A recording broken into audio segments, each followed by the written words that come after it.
Welcome back, guys. We're picking up the story when Jesus and his disciples have landed back on the shore, and when it says as soon as Jesus got out of the boat, the people are coming again, the crowds are clamoring for his attention. Throughout all the region, it says that sick people are coming to him, people are carrying their sick relatives on mats, people are reaching out just to try and grab the edge of his cloak, and it says that all who touched him were healed. What a day that must have been. Just imagine the excitement, the anticipation in the air, the cries of joy as loved ones are healed and their lives transformed. But then we see a contrast take place as some Pharisees come down from Jerusalem and they gather around Jesus and they start nitpicking his methods. In fact, they pick on his disciples who haven't washed their hands properly according to their standards. And in this day and age of coronavirus, it's important to wash your hands. So it's always important to wash your hands, let's face it. But these religious guys, they've got ceremonial cleansing and washing things that take place, and they're picking on Jesus' disciples and Jesus himself. And I just can't help but notice the contrast here between them nitpicking about washing of hands, what you do with your hands, you wash, you touch, don't you?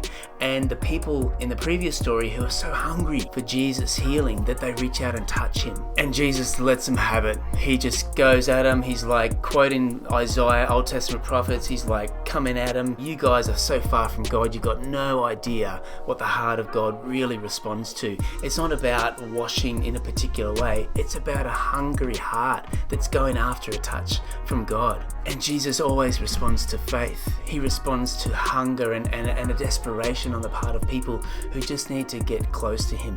He always responds in that situation, but to the cool, stiff-necked Pharisees who stand back like this and point their finger, he's always got something harsh to say about those guys. So again, we come to this challenge. What is our heart posture before God, before the Lord? Do we come with, we've seen it all, we know what we're talking about, we're stuck in our religious ways, or do we come with this childlike expectation and this hunger and this desperation just to reach out and grab the hem of his garment in order to have an encounter with Jesus? It's the religious way to nitpick that which is on the external, on the exterior, washing hands, things that you eat. But Jesus sums up his teaching by saying it's not what goes into a man or a woman that's important, it's what comes out. It's what comes out of our heart that God looks at.